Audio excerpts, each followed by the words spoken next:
Good morning, podcast world. It is 10/25/2020. That's October 25th, 2020, and it's 8 a.m. I'm looking forward to some morning motivation.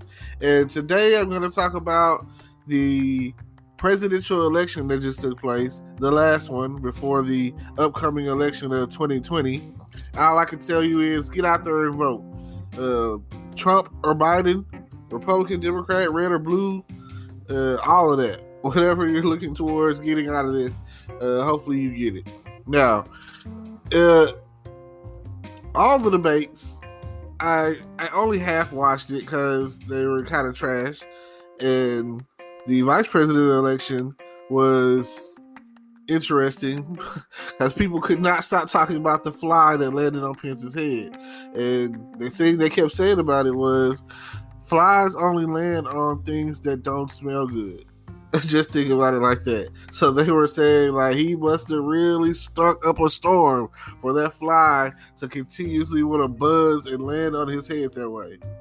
And then in the presidential election, the presidential debate, you have they're saying that they're going to cut the mics off.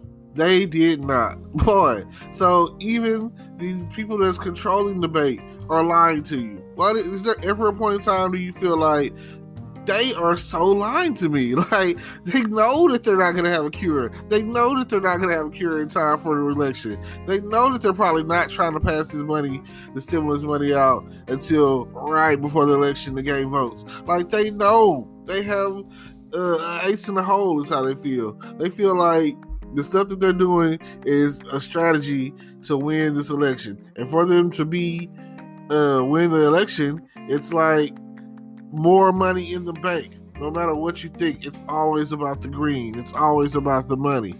It's always about how is this going to benefit me? You know, I don't ever feel like in politics that they are just honestly God trying to help us bottom feeders, us poor folk, us folks who are in the recession, in the front line of the recession, that don't have a job or who aren't able to work because of the pandemic or for whatever reason is going on, you know, that then at this point, you never know what's going to happen tomorrow because there's a COVID-19. Next year, you have COVID-20. All right, what's going on? It seems like every census year, every 10 years, every decade, it seems like every year that there's an election, especially, there's always a bunch of misdirection going on. And you never really know what's going to happen until January 21st. Because that's when the powers trade over. So until then, until the inauguration, you're still stuck with the guy that's doing you wrong. You know, so if things don't go Trump's way, I feel like he's going to be one of those kids that say, "Give me my ball, I'm going home." And everybody knowing that everyone at the playground is playing with this basketball, but it's his basketball. He's going to take up his ball and leave. You know, he's not going to give a crap about us. He's not going to care about who's still playing the game. He's only going to be concerned about what's his and what he's supposed to get out of it. And hey, tough titty is how they're going to do it. So I feel that that's what's going to happen. I feel like if Trump, and even if Trump does get his way, he's going to be like, well, you didn't believe in me. You didn't say that think that I could win this. And I told you what I was going to do, or I told you in my tweets what I was going to have, or what's going to happen, you know. You know, I barely won. Just like when he went to Erie, Pennsylvania, and was saying, I was so far up in the polls earlier this year, before the pandemic, that I had no plans of coming to Pennsylvania. I had this thing won. But now, I'm not so sure. As you can see that right there, I mean, that's honesty. I'll give it that. But it's not the right kind of honesty. It's like saying, I only care about your vote. Vote me, F you. That's how it seems.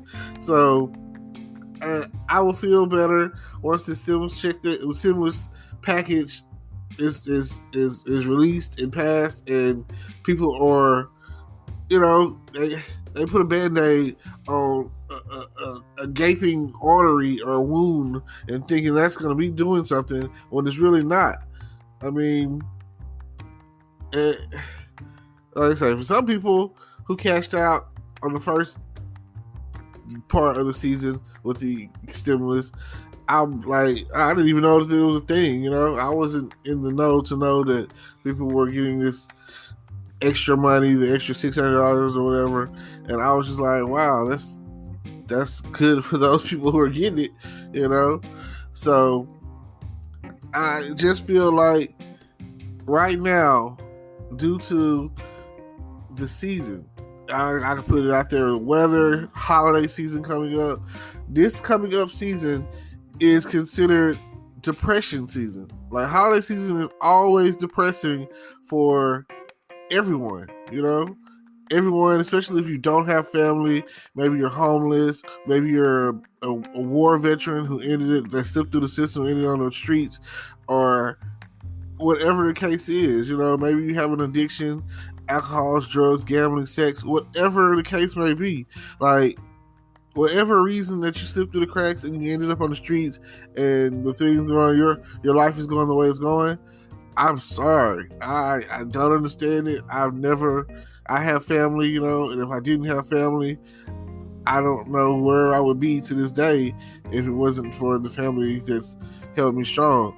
Like, when people be like, oh, I lost my mother, I don't know that feeling right now, So thank God, So I'm sorry to all those who have gone through whatever they're going through, and just hopefully that the choices that the government makes supports and helps you to get back on your feet. If you've been dealing with your high rent somewhere in California or somewhere in Chicago or somewhere in New York or somewhere in Florida, anywhere in Florida for that matter, or California. So, I mean, I'm in Texas, and it's a struggle here, and we have some of the best real estate in the country. Like, when I have friends that are in college that used to come to Texas or whatever and see how the prices were different. Like, in California, gas prices for a regular unleaded could go up to $5 a gallon. I've seen it with my own eyes. I've taken pictures of it. That's why a lot of people don't drive cars. That's why it's cheaper to take the bus. Why would I not take the bus if I have to pay $5 a gallon and my car is only giving me about 13, 14 miles a gallon? Hey, if you got a hybrid or something, it might be giving you 20-something miles a gallon. But either way, that's still, like, think about that. That is like a lot. And then if you don't have a good paying career or job or anything, like, you stuck. Like, I couldn't live in California unless I was rich. I always had this thing thinking, if you stayed in California, oh, you must got money, because that's Hollywood. That's the first thing you think of when you hear Hollywood. Or if you're really historical, you think of the Gold Rush, or you think of the Golden Gate Bridge. You feel like if someone says they're from San Francisco, you're thinking like, oh man, these people got to be rich. Or if you think of someone from Hollywood or whatever, you thinking like, oh, these people are rich. And nobody ever really talks about San Diego, and I hear it's like one of the better cities to live in. I hear good things about San Diego. It's got some of the same amenities that you get from the other cities, but it's just, I hear they're like nicer there or something. I don't know.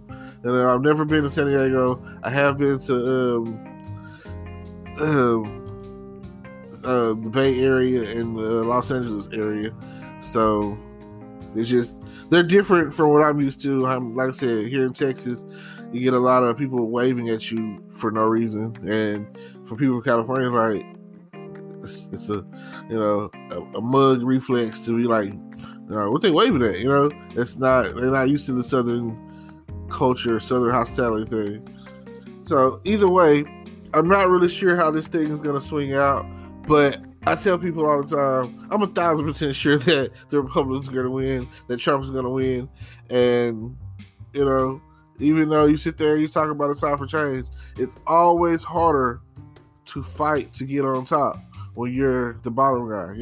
It's always harder to get a person out of office than to stay in office. Like once you win your first term, it's usually just like, oh, you seen what I can do, boom, roll over and to the next term.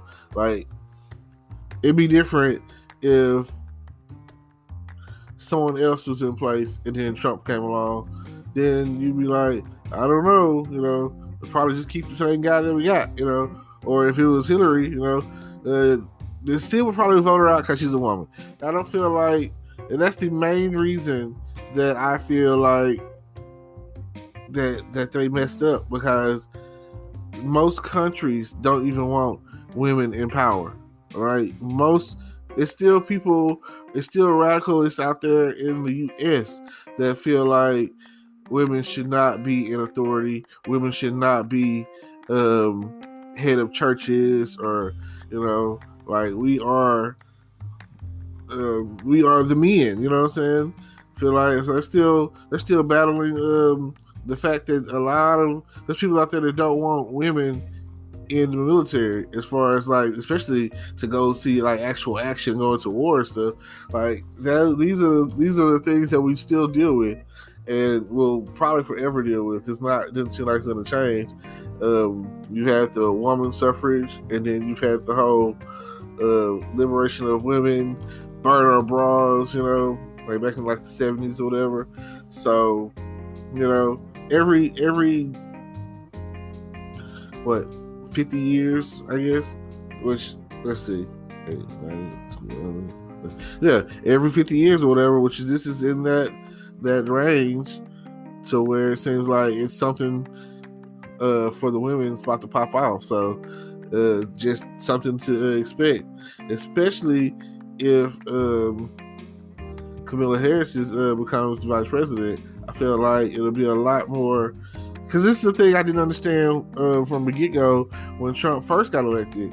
After the conversation that took place on his bus, and I was calling him President P Grabber, girl, look out, ladies, he's gonna grab your vajayjay, So he was president. Like I think it was, I don't know if it's Dave Chappelle or whoever, President Pussy Grabber, I know they said it on I think it was American Dad or something. Either way, I know that the joke should have been made, and I've even seen it to where when they're like giving out awards, or he's standing by little girls, they be afraid of him. I'd be afraid of him too, based off some of the comments and statements he's made. But like he said, when you're famous and you're rich and you're powerful, you're president or whatever, you pretty much do what you want,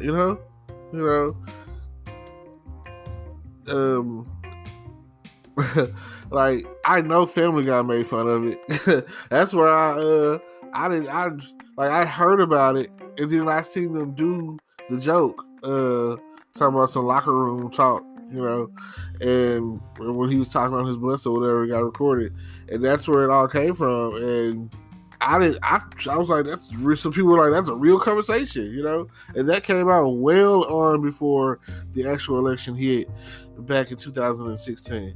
So I was like, I can't believe that they voted for this guy. It's like saying that no one that voted for him has any respect for women, and I have nothing to say either for or against that, because if that's the way you feel, that's just the way you feel, Like, you literally have no respect for women, especially coming out of Barack's term and his 2 terms, and having 2 daughters growing up in the White House. And now look at them, as beautiful as ever. Having a beautiful wife like Michelle, strong, beautiful wife. I feel like Michelle could do anything, and like, if they start talking about it right now, Michelle 2024, she's already won because of who she is. Like, her character, her integrity, her just, her strength, everything about her is like you are winning if you find a woman like that. You is she is like when people be like, oh man, they talk about at one point they was talking about back in the day, they was like Oprah, and they talk about Beyonce, and all of this. They all these key factors or whatever are powerful, beautiful women who people have supported throughout the years. But I feel like Michelle is hands down it. I feel like over time, like again, her daughters basically grew up in the White House, and over the next so many years, they'll be, sought after, I guess is the word I'll use, and whoever is lucky to I'm say marry them, date them, marry them, or whatever. You gotta be looking at it like I'm the luckiest guy in the world. You know what I'm saying? Your mama is Michelle, so I know that you have good home training. I know that you grew up a certain way compared to what a lot of people portray us to be, or a lot of people are used to getting. You getting the best of both worlds, and yeah. I mean, I can't say that about some of the past presidents, like Bush's daughters. I can't say that, I can't say that about Clinton's daughter, you know what I'm saying? I can't say that. I can't say that about well, I'm gonna just go that far back because that's when I kind of first started following politics. Clinton, and the reason I first started following politics was like Animaniacs. I mean, by that point in time, I was in social studies. So it's just a matter of age. It's a matter of what you're being taught at a certain age. So, like my 6th grade year, they had like a mock election, and they were asking, and my social studies teacher at the time was wanting to know who people would vote for, and there was another, it was a black guy, Republican, Alan Keyes. He's probably still in politics. He's probably still out there somewhere, and people were voting for him. Didn't know anything about him, the fact that he was black. So I know that that's a factor, and I understood, back then. But I still voted for Bill Clinton back then because I felt like he was the truth. He was really, like, he did a good job, regardless of what was happening in the Oval, little oil in the Oval, regardless of what was happening or whatever at that point in time, which still, in my world, made him so much cooler. I don't care what nobody says. Like, Democratic presidents are so much cooler. Oh my gosh. Like, Kennedy. Like, and it wasn't until college that my favorite president popped on the scene that I was aware of, and that was Roosevelt. FDR. And his slogan was a chicken in every pot. And like I say, if a president were to say that right now, I'd vote for him.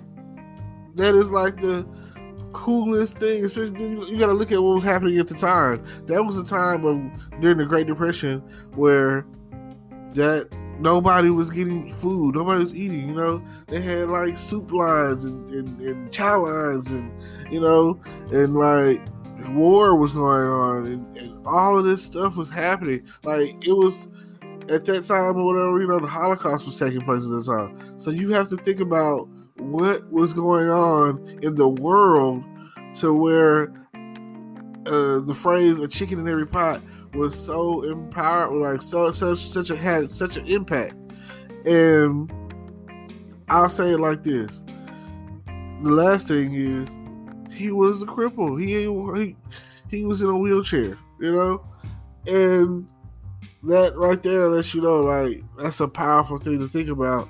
If this guy who couldn't really walk could run the country so well, what can you do if it's in your hands?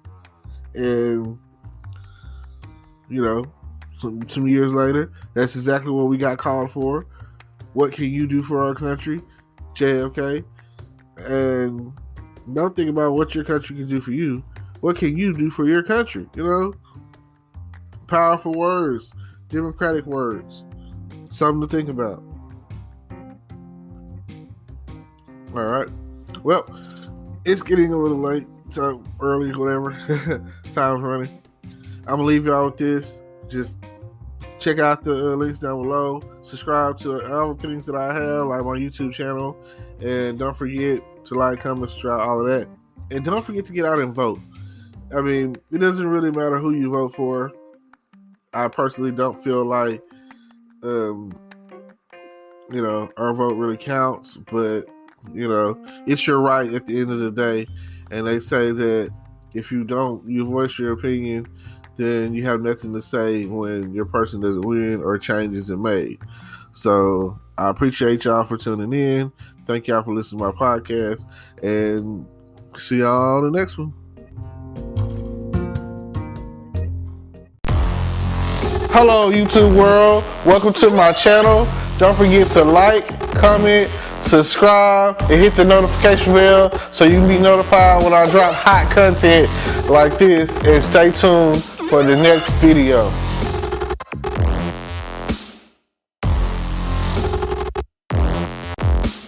Today is your lucky day. Today is the day that our $3 website works for you, paying you directly to your PayPal daily. Imagine $3 ongoing continuous payments to your PayPal account. Imagine falling asleep and waking up to $300 in your PayPal account. How would this make you feel? How could this help you? What bills could you pay? What kind of fun could you have? What does that retirement look like now? All for a one-time payment of $3. This website is DFY done for you, fully built and completely hosted, and never stops collecting payments for you. You have spent $3 on coffee on a regular, but that coffee won't help you create multiple streams of income.